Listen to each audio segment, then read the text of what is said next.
은혜 받으신 하나님 말씀은 구약성경 다니엘서 7장 13절로 14절 말씀입니다. 구약성경 1246면 그 전후를 찾으시면 되겠습니다. 구약성경 다니엘서 7장 13절로 14절 말씀을 같이 읽겠습니다. 시작. 내가 또 밤 환상 중에 보니 인자 같은 이가 하늘 구름을 타고 와서 옛적부터 항상 계신 이에게 나아가 그 앞으로 인도되매 그에게 권세와 영광과 나라를 주고 모든 백성과 나라들과 다른 언어를 말하는 모든 자들이 그를 섬기게 하였으니 그의 권세는 소멸되지 아니하는 영원한 권세요 그의 나라는 멸망하지 아니할 것이니라. 아멘. 오늘 말씀 또 읽는 중에 오늘 우리가 예배 전에 읽었던 스가랴 예수님 말씀이 또 같이 이렇게 오버랩 되죠. 예. 그 이방 나라들 여기에 말하는 다른 언어를 말하는 모든 자들이 그를 섬기게 하였다라는 그 말씀이 그렇게 하나님께서 이 감람산을 두 개로 쪼개서 그 지중해를 통해서 그 침략 예전에 그 침략로를 통해서 하나님을 예배하러 시온의 대로가 열렸다라는 것, 그것이 같이 오버랩이 되는 거예요. 그게 하나님의 역사라는 거죠. 그게 하나님을 예배하는 자들이 늘 꿈꾸고 소망해야 되는 하나님의 나라의 삶의 모습인 줄로 믿으시길 주님의 이름으로 축복합니다.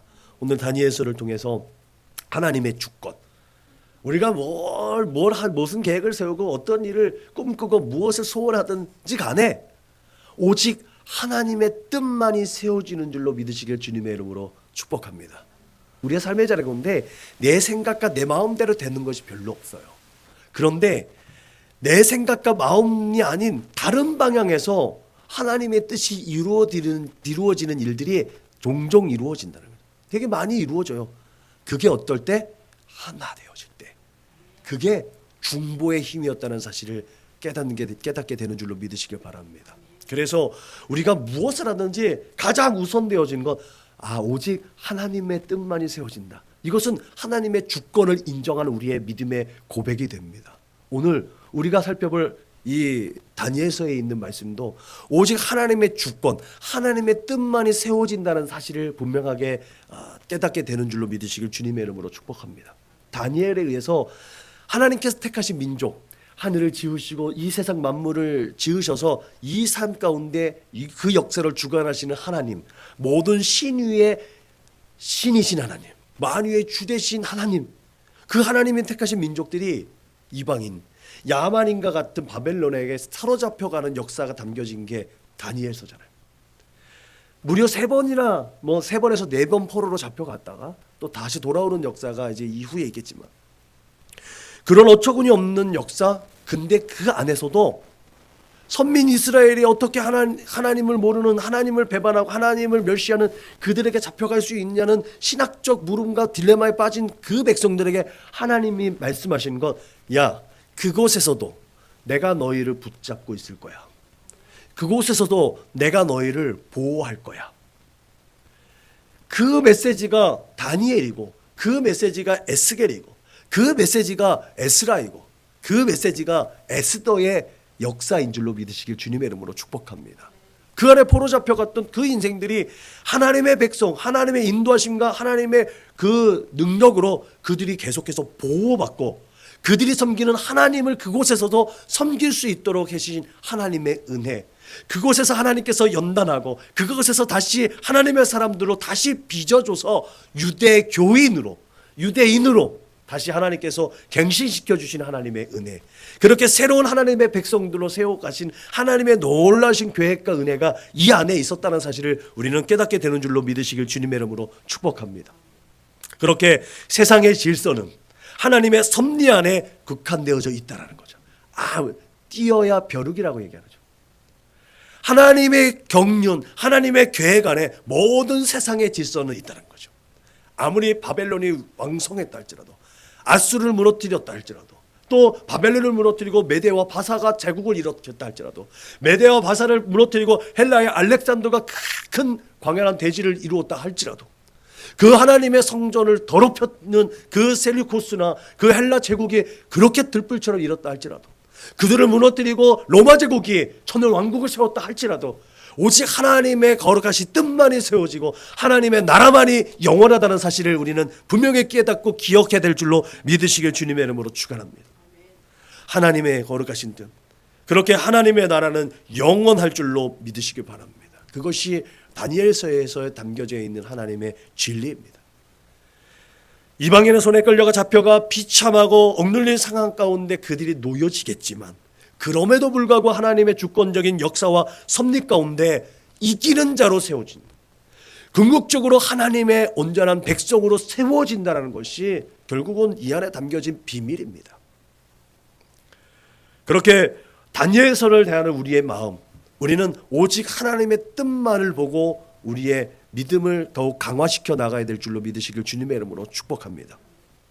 이 하나님의 주권이라는 이 대전제 속에서 우리가 이 다니엘서를 살펴보면 비밀한 것들이 보입니다. 우리의 눈으로만 보면, 우리의 상식적이고 우리가 가지고 있는 경험적인 지식으로만 보면 도무지 납득이 안 되는 것들이 많이 있지요. 그래서 기도했던 것처럼 세상은 기적이고 세상은 미라클이라고 얘기하는데 우리 믿는 우리는 그 하나님의 역사를 사인으로 봐야 된다. 아, 하나님께서 살아계시구나. 아, 하나님께서 우리의 인생을 인도하시는구나. 아, 우리의 삶을 하나님께서 선하신 방법대로 선한 역사를 위해서 하나님께서 그렇게 이끌어가고 계시는구나라는 사인으로 우리는 항상 들여다봐야 될 줄로 믿으시길 주님의 이름으로 축복합니다. 다니엘서를 그렇게 하나님의 사인으로 봐야 돼요. 우리가 다니엘서를 펼쳐들면서 그 안에 신기한 기적과 믿음의 절개 같은 것들과 그리고 놀랍게도 역사적으로 성취된 예언되어진 것들에 감탄하고 감동하는 것보다 더 깊이 하나님의 뜻을 살펴야 되는 이유가 여기에 있다는 거죠. 그렇게 되면 그 안에 펼쳐진 모든 이야기들은 하나님의 섭리와 역사로 읽혀진다는 거죠. 아, 하나님께서 당신의 백성들 이렇게 사랑하시는구나.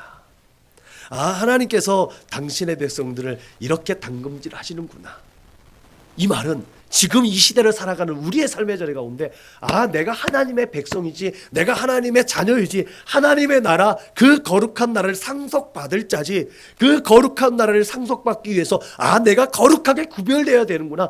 그래서 하나님께서 나에게 이런 연단의 과정을 주시는구나. 이 연단의 과정을 통해서 나는 하나님 앞에 정금과 같이 나아갈 수가 있게 되어지는구나. 그렇게 그 하나님의 거룩한 나라를 물려받을 수 있는, 유산으로 받을 수 있는 그런 자격이 갖춰지는구나 라고 우리의 믿음을 계속해서 세워갈 수 있는 줄로 믿으시길 바랍니다. 다니엘서를 볼 때는 그래서 우리가 하나님의 주권, 내 생각과 마음과 내가 지적인 어떤 탐구가 아니라 하나님의 주권적인 역사로 봐야 하는 이유가 여기에 있는 겁니다. 우리가 오류에 빠지지 않기 위해서, 하나님 말씀을 왜곡시키지 않기 위해서 하나님의 주권적인 하나님의 역사로 분명히 우리는 봐야 될 줄로 믿으시길 바랍니다. 다니엘서 1장에서는 바벨론에 의해서 유다의 그 정말 능력 있는 미래 자원들이 바벨론에 잡혀가는 상황을 묘사하죠. 그런데 그렇게 잡혀가는 것이 정말 치욕적으로 잡혀가는 것이 아님을 밝혀주는 말이 있어요. 그것은 2절에 주께서 그 모든 것들을 주관하시는 것이 하나님이라는 거죠. 그래서 다니엘서의 주된 그 목적은 하나님의 주권이라고 말씀하거든요. 주께서 그들을 바벨론으로 이끌어 가셨다라는 것을 증언해주고 있습니다. 그런 의미에서 다니엘서가 구성하는 본문의 구조를 보면 하나님의 주권에 대한 다니엘의 분명한 메시지가 보여집니다.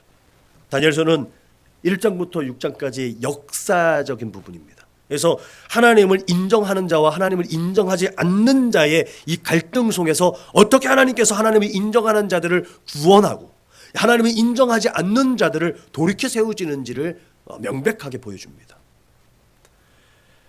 그리고 7장부터 12장까지 마침내 다니엘이 하나님의 비전을 선포하게 되죠. 예언적 기능을 갖는 것이 바로 7장부터 있는 후반부의 기록입니다. 그래서 다니엘서는 이 전반부의 역사적인 부분과 후반부의 예언적인 부분으로 분명하게 갈려집니다.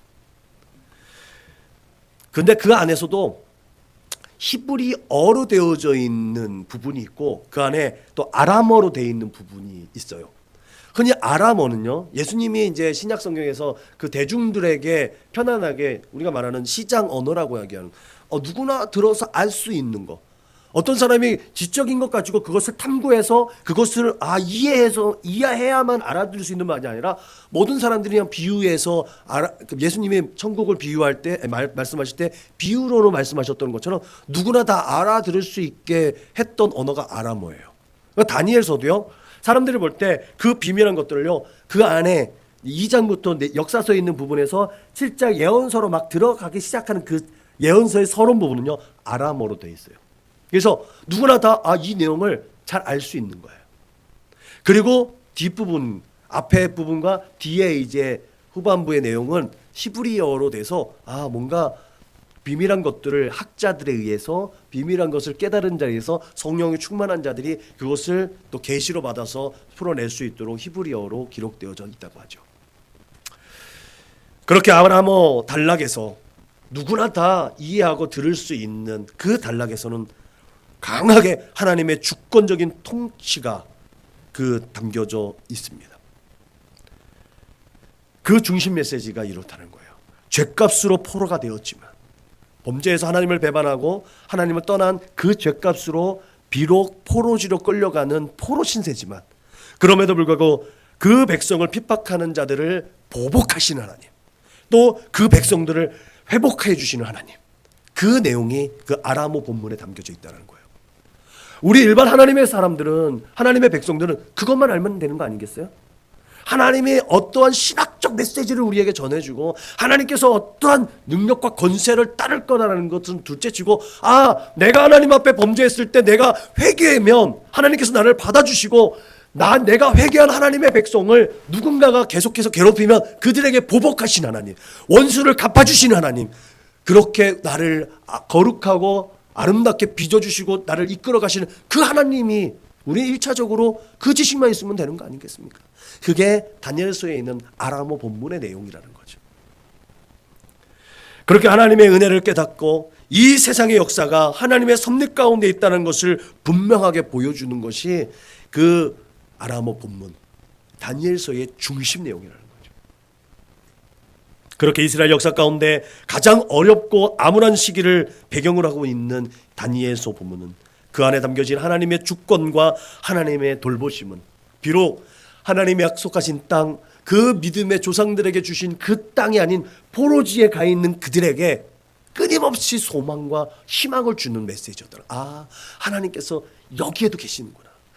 그 약속의 땅, 그 성전에만이 아니라 지금 이곳에서도 하나님은 나와 함께 하시는구나. 우리와 함께 하셔서 우리의 예배를 받아주시는구나 라는 믿음과 소망을 충분히 주기에 부족함이 없다라는 거죠.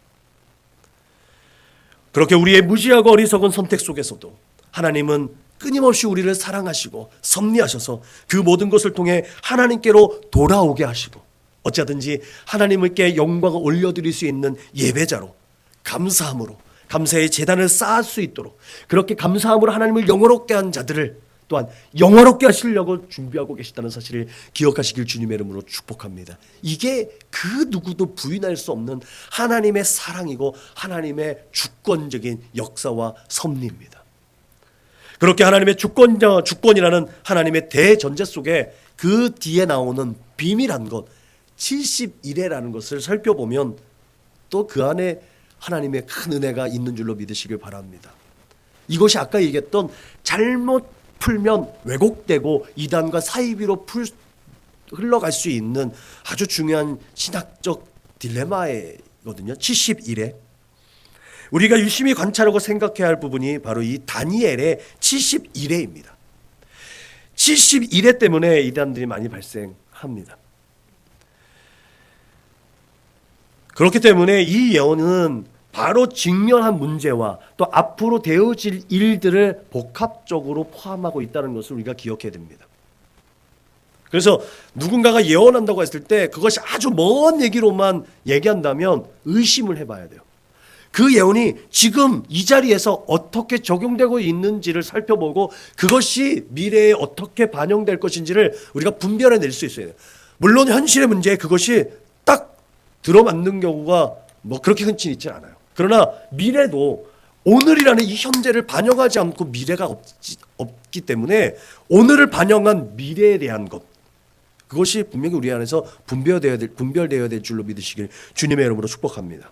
그런 의미에서 70일에는 세상의 종말을 말하기 이전에 선민 이스라엘이 바벨론 포로 기간이 70년이라고 규정했던 예레미야의 예언을 다시 한번 상기시키기에 부족함이 없다는 거죠. 이스라엘 백성들은 70년이라고 했을 때 분명히 딱 떠오르는 건 예레미야의 예언이에요. 너희가 70년 있다가 다시 이 땅으로 돌아올 거야 라고 하는 것은 70년 얼마나 큰 소망이에요. 그 땅만 보고 있는 사람들에게는 70이 가장 큰 소망입니다. 근데 그 땅에서 다니엘이 70을 다시 얘기하고 있다라는 것은 다른 것 떠나서 예레미야의 선포의 70년을 충분히 마음에 새기는 근거가 된다는 거죠. 여러분, 그래서 생각할 수 있는 것이 70일에는 70과 1회, 그죠? 이 70과 7이라는 것을 보면 성전 재건의 기간이 이제 70년, 다시 회복되어지는 70년과 하나님께서 세상을 창조하신 의미를 담은 완전한 7, 완전수 7, 이게 합쳐져서 하나님의 나라가 세워지는 때라는 이제 의미가 그 안에 부여되는 거죠. 뭐 490년 이 숫자적인 의미는 그 다음 이 71회가 의미하는 거가 무엇이냐라는 거예요. 그건 하나님의 때, 하나님의 나라, 완전한 하나님의 나라라는 의미가 그 안에 부여되어졌다는 것을 1차적으로 우리는 생각해야 될 줄로 믿으시길 주님의 이름으로 축복합니다. 그래서 성전이 재건되어지는 BC 516년경에 이제 다시 성전이 건축되어졌다고 해요. 그리고 그 70년 전이면 언제예요? 586년. 그러니까 딱 70년이 걸렸대요. 그러니까 우리가 성전이 바벨론에 의해서 성전이 허물었던 시기를 BC 587년에서 586년이라고 낸초이 이렇게 얘기를 하고 성전이 재건된 때를 516년에서 515년 요 때를 보거든요. 그러면 70년 그 전자료가 돼요. 이게 그 70년. 그래서 성전이 무너졌다가 성전이 재건되어지는 이 기간 70. 그리고 하나님께서 이 세상을 창조하신 7일 완전한 하나님의 나라. 그것을 의미한다는 거죠. 다시 말하면 70년이라는 희망적인 숫자 뒤에 그보다 더한 하나님의 역사, 하나님의 완전한 것을 담아내었다고 생각하면 됩니다. 그렇게 이 70이라는 건 모든 사람들에게 희망과 소망을 주기에 충분한 숫자라는 것을 우리는 먼저 기억해야 될 줄로 믿으시길 바랍니다.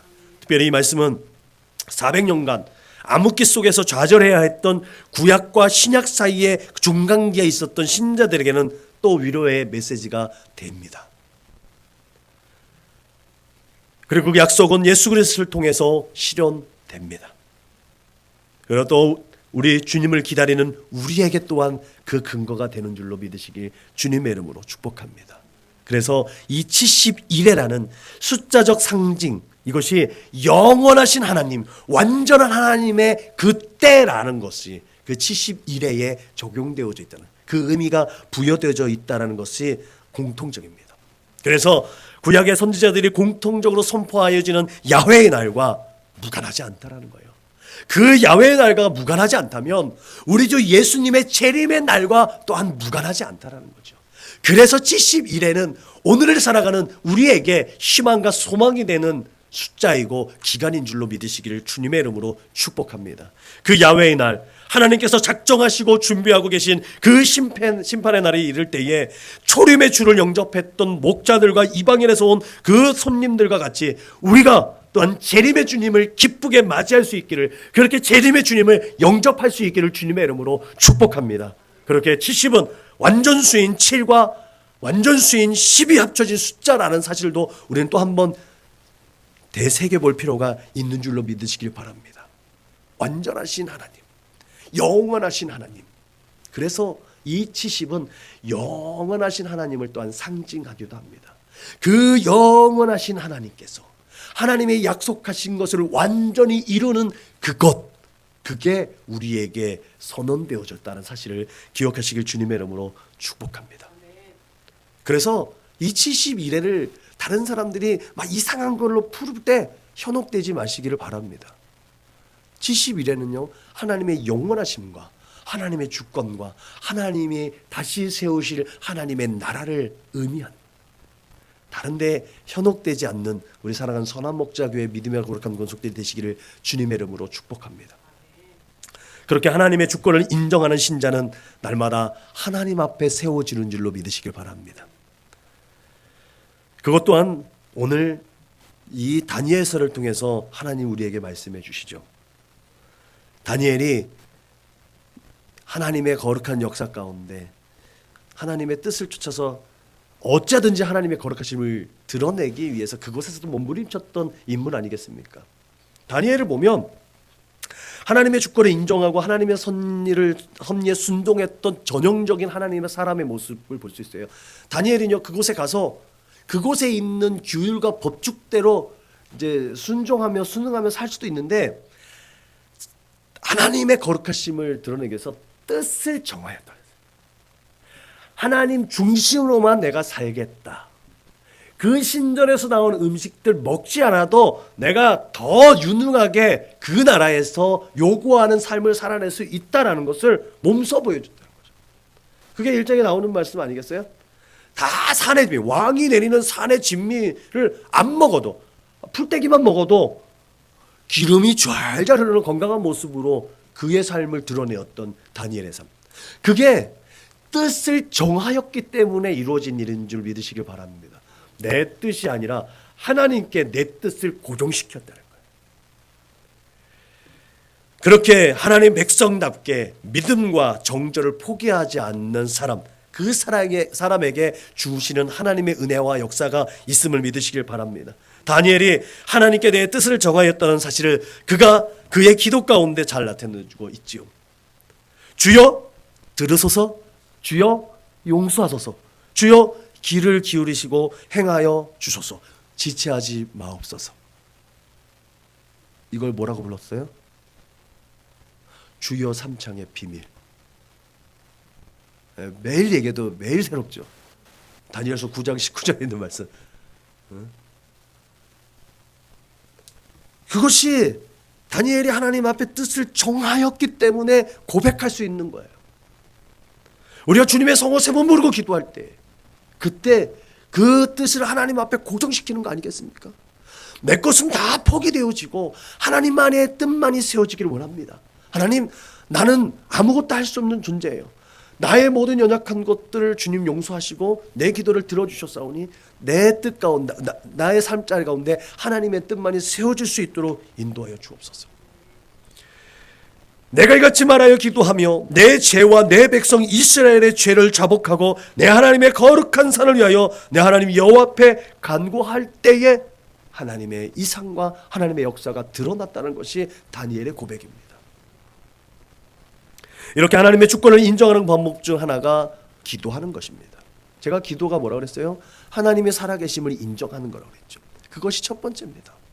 우리의 기도는 하나님의 살아계심을 인정하는 거예요. 왜? 이 기도를 하나님께서 듣고 계시다는 것이 전제가 되는 거 아니겠습니까? 그 중에서도 자복하고 회개하는 기도가 가장 우선되어져야 한다는 것이 다니엘 기도의 모범입니다.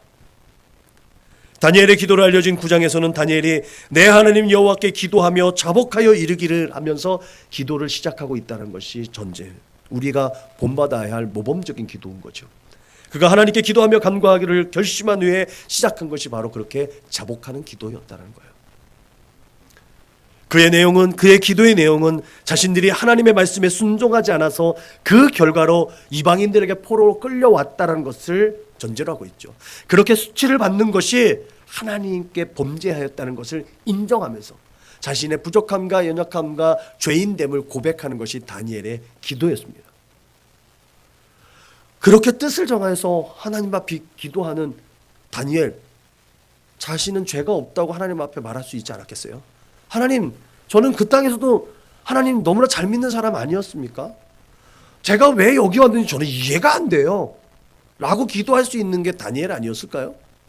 그렇게 기도할 수 있는데도 불구하고 그는 먼저 자복하는, 자신과 자기의 벗들과 자신과 함께 붙잡혀온 민족을 위해서 자복하는 기도를 먼저 했다는 거죠.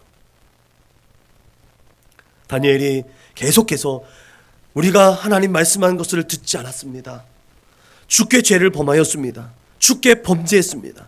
주께 패역했습니다. 세우신 율법을 행하지 아니하였습니다. 하나님의 목소리를 듣지 않았습니다. 그래서 우리가 범죄했습니다. 하나님이 그 목소리를 듣지 않고 범죄하고 악을 행했습니다. 이게 계속해서 자복하며 기도하는 다니엘의 기도의 모습입니다. 그렇게 하나님의 얼굴을 구했습니다. 이쯤에서 우리가 하나님께 어떻게 우리가 기도하고 있는지를 한번 되돌아볼 수 있어야 될 줄로 믿습니다. 오늘 이런 다니엘의 기도에서 솔로몬이 기도했던 기도를 들으시고 하나님께서 약속하신 말씀이 들려지는 줄로 믿으시기 바랍니다.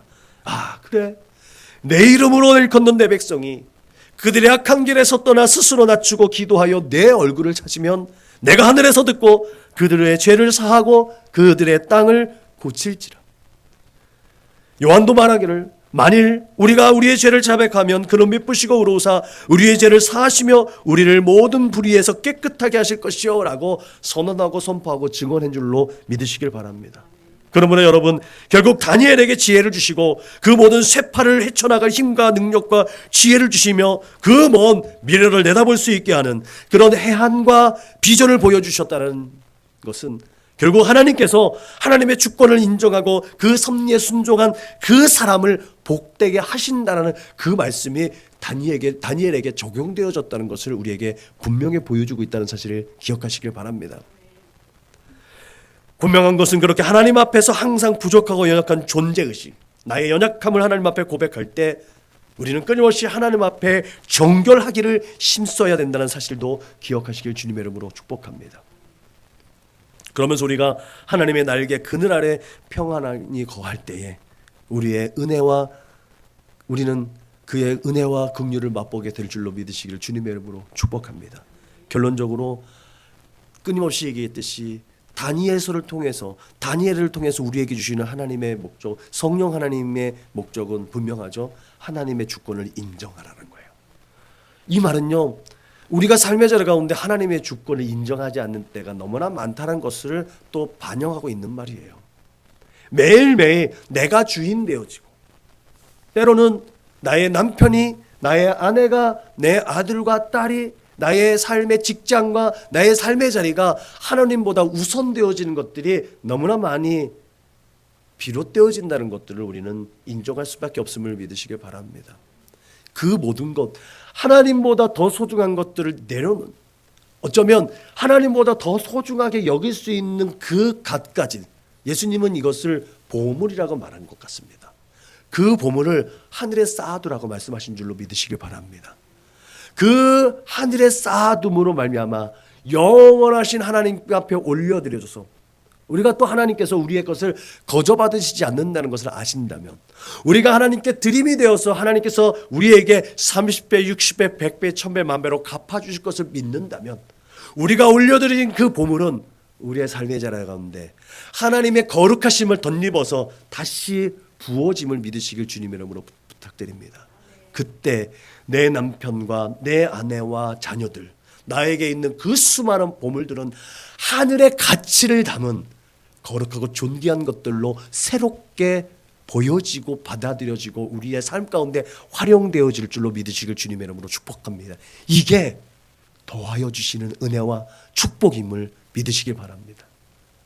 여러분, 그렇게 우리의 삶 가운데 오늘 우리에게 주시는 하나님의 뜻, 그 하나님의 삶, 그렇게 영적인 만족과 정서적인 만족과 물질의 만족으로 분리되어지지 않는 줄로 믿으시길 주님의 이름으로 축복합니다. 우리는 얼마나 이 많은 것들을 분리합니까? 영적인 것과 정신적인 것과 우리의 삶의 자리 가운데 나의 기쁨과 나의 삶을 만족해 주는 것들을 얼마나 분리하고 있습니까? 우리의 영적인 만족을 위해서 교회를 갔는데 교회에 가면 영적인 만족이 채워지나요? 그렇지 않다는 거 우리가 십수년간, 수십 년간 교회 생활하면서 알잖아요. 교회에서 더 많은 영적 딜라미에 빠지고 교회에 가서 더 많은 정신적인 피로감을 느끼는 경우가 얼마나 많이 있다는 거죠. 세상의 가치로는 우리가 그것을 늘 만족할 수 없다는 것을 늘 깨닫게 되는 줄로 믿으시길 바랍니다. 단언하건대 물질적이고 정서적인 것은 항상 채워지지 않는 불만족으로 늘 끊임없이 갈짓자 행보를 하게 된다는 거예요. 하나님의 거룩하신 것을 덧입지 않는다면, 반면에 영적인 부분, 이만하면 됐지 뭐, 이 이상 얼마나 더 하라고 라는 식으로 항상 나는 만족합니다. 이 언밸런스적인 삶이 우리의 현재의 모습이라는 거예요. 다니엘서는 그런 우리의 모습을 다시 돌아보도록 교훈합니다. 하나님의 영적인 것은 늘 부족한 것처럼 우리는 살아야 될 줄로 믿으시길 바랍니다. 그리고 지족하는 마음처럼 우리에게 채워지지 않을 것 같은 그 물질과 정서적인 것들은 하나님 한 분만으로 우리 주 예수 십자가 은혜와 사랑과 그 보혈의 능력으로 늘 만족한 삶, 그게 세상과 다른 그리스도인의 삶인 줄로 믿으시길 주님의 이름으로 축복합니다. 그것이 세상에 감당할 수 없는, 세상에 범접할 수도 없는 그리스도인의 삶의 모습인 줄로 믿으시길 주님의 이름으로 축원합니다. 그렇게 날마다 우리가 하나님의 주권적인 역사와 섭리를 인정하며 다니엘과 같은 신앙, 다니엘과 같은 믿음을 소유하는 우리 사랑하는 믿음의 거룩한 권속들 될 수 있기를 주님의 이름으로 축복합니다. 기도하시겠습니다. 하나님 감사합니다. 하나님, 우리의 헌신과 노력이 하나님을 향한 헌신과 노력이 되게 하여 주옵소서. 우리의 헌신과 노력이 나의 만족과 내 기쁨을 위한 것이 되지 않도록 늘 성령 하나님께서 지족하는 마음 주시고 늘 끊임없이 하나님의 얼굴을 구하는 믿음을 가질 수 있도록 주님 인도하시고 축복하여 주옵소서. 그렇게 다니엘과 같이 하나님의 주권을 인정하며 하나님의 거룩한 보좌 앞에 그렇게 뜻을 정하여서 그 뜻 가운데 하나님의 손길을 의지하는, 그렇게 날마다 하나님의 긍휼하심을 기대하는 우리 사랑하는 선한 목자교회 믿음의 거룩한 권속들 다 될 수 있도록 주님 인도하시고 축복하여 주옵소서. 감사하며 걸어가시는 우리 구주 예수님의 이름으로 기도하였습니다. 아멘. 나가시...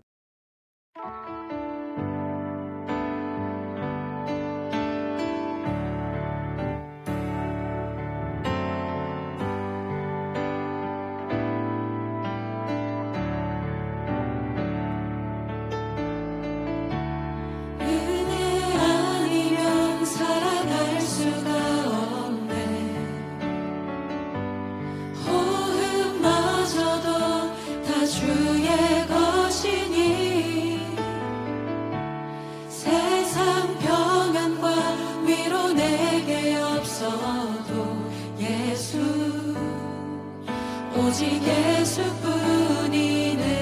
은혜 아니면 살아갈 수가 없네.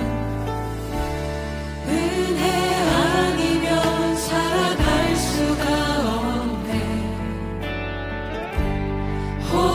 호흡마저도 다 주의 것이니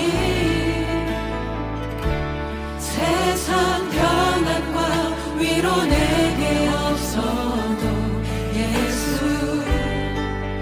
오직 예수뿐이네. 한 번 더 고백하십시다. 은혜 아니면 살아갈 수가 없네. 은혜 아니면 살아갈 수가 없네. 호흡마저도 다 주의 것이니 세상 평안과 위로 내게 없어도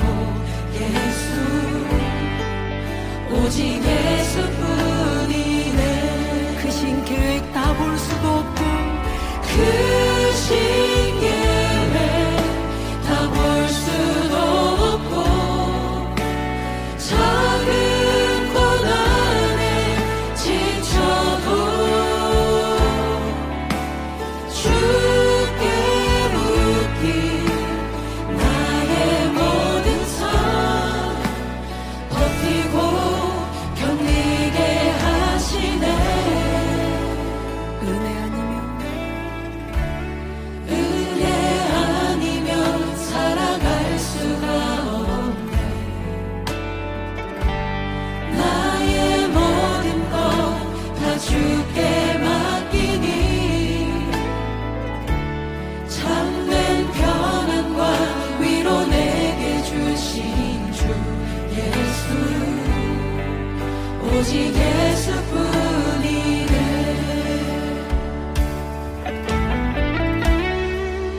주신 주 예수 오직 예수뿐이네. 은혜 아니면 살아갈 수가 없네. 은혜 아니면 살아갈 수가 없네. 나의 모든 것 다 주께 맡기니 참된 평안과 위로 내게 주신 주 예수 오직 예수뿐이네. 오직 예수 오직 예수뿐이네. 예수 오직 예수뿐이네.